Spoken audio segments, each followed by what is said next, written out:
These are the 5 biggest swing faults I know are affecting your game. And I'm going to show you exactly how you can fix them. We're going to start from the tee with driver, move down the fairway, work on those approach shots into the green, and I know for a fact, right, fixing these will help you lower your scores.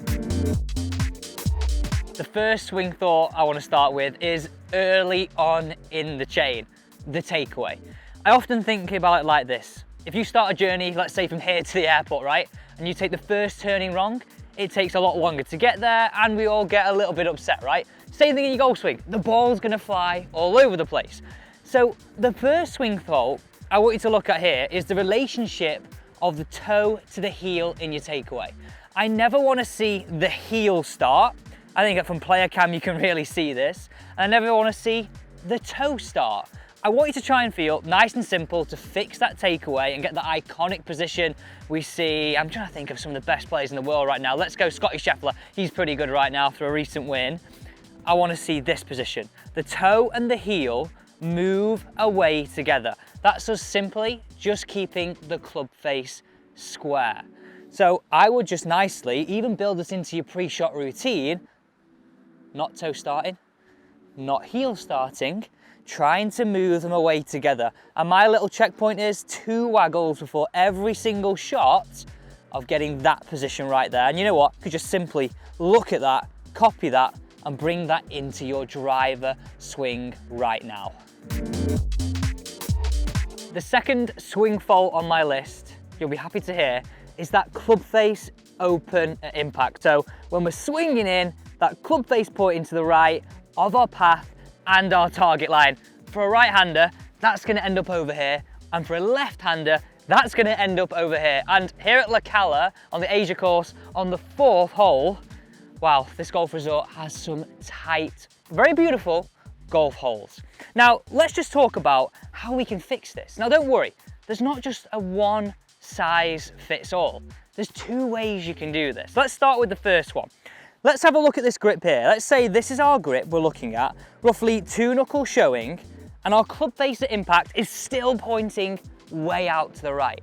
The first way I want you to try is I want you to rotate your hands to the right side of the golf club. So you're making this club have a chance of pointing a little bit more close to your path by the time we're striking this golf ball.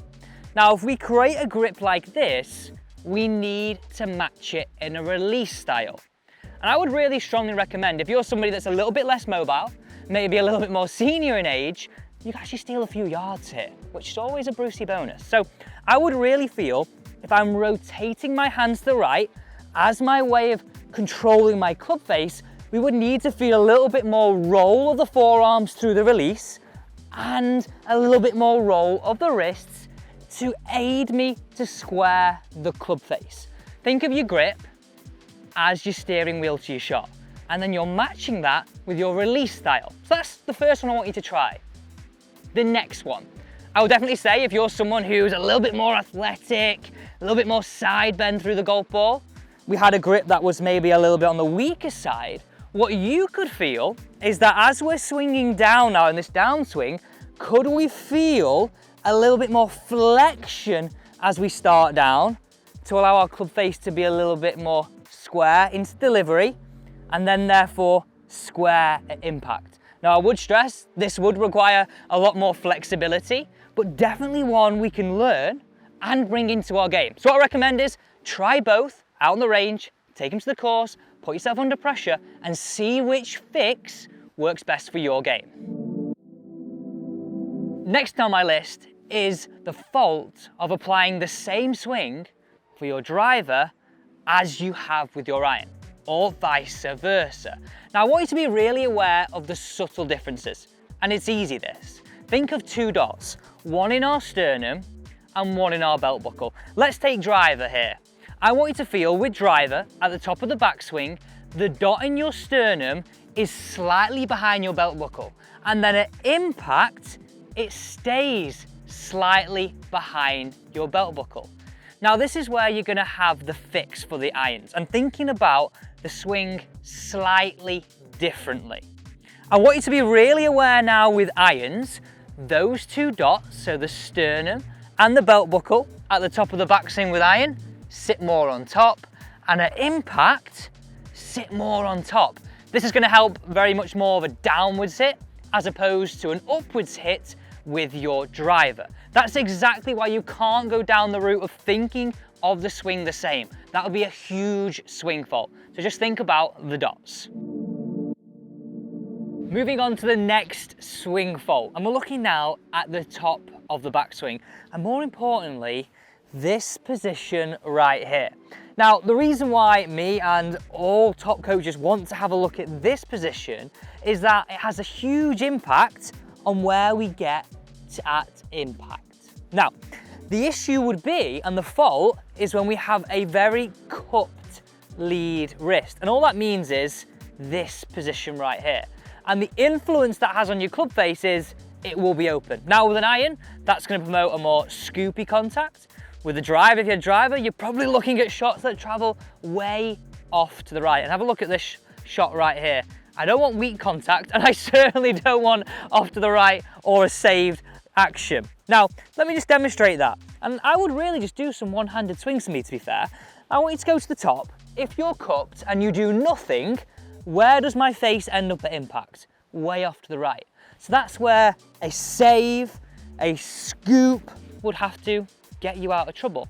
Now the fix for this, I want you to hook this in. It's so good, this feeling. Hook it under your lead arm, just like this. And I want you to practice getting the logo of your glove at the top of the backswing to point to the sky. Now, when you first do this, it's gonna feel super aggressive because it's a long way away from here into here. But it's gonna create a much more squarer club face and a much more reliable release pattern. So when we get to shots like this, we don't feel, I guess, as nervous. And in fact, let's play it. So my swing thought for this fix would be logo of your glove to the sky. So here we go. Maybe have a few waggles, feeling that on the course, walk into your shot and play it.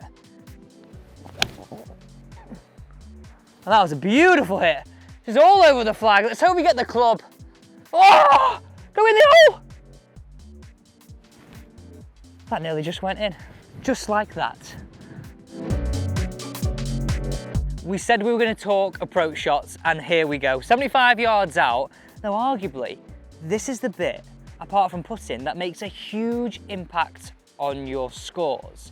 Now, the fault that I would really see so commonly is approaching this shot as if you had a regular iron in your hand. So that would be a really wide stance, weight 50-50, and then the tempo of that shot would be very fast and very brisk on the way down. And we always wonder then, why do we get it thin? Why do we get it fat? Well, the simple fix is, I want you to think about it this way. If I was stood 30-40 yards away from you, make it look like you're hitting a controlled shot. So the steps to this fix are, number one, grip down a little bit. Number two, take a little bit of a narrow stance. Number three, place that ball slightly towards the back of your stance. And I love this feeling. Whilst keeping your weight on your lead side through the shot, I almost want you to feel like you could have a conversation at the top of your backswing. So what I mean with that is, on the way down, it's almost like gravity is hitting that shot away. This is a great way to regulate your distance. So when you're faced with 75 or 100 or 50, you've got control. You've got control of that club and the strike. So nice and simple from the top. Let's hit this one away. Grip down, narrow stance, ball back, weight left, little look to target, and feel like we got an age and have a conversation back here.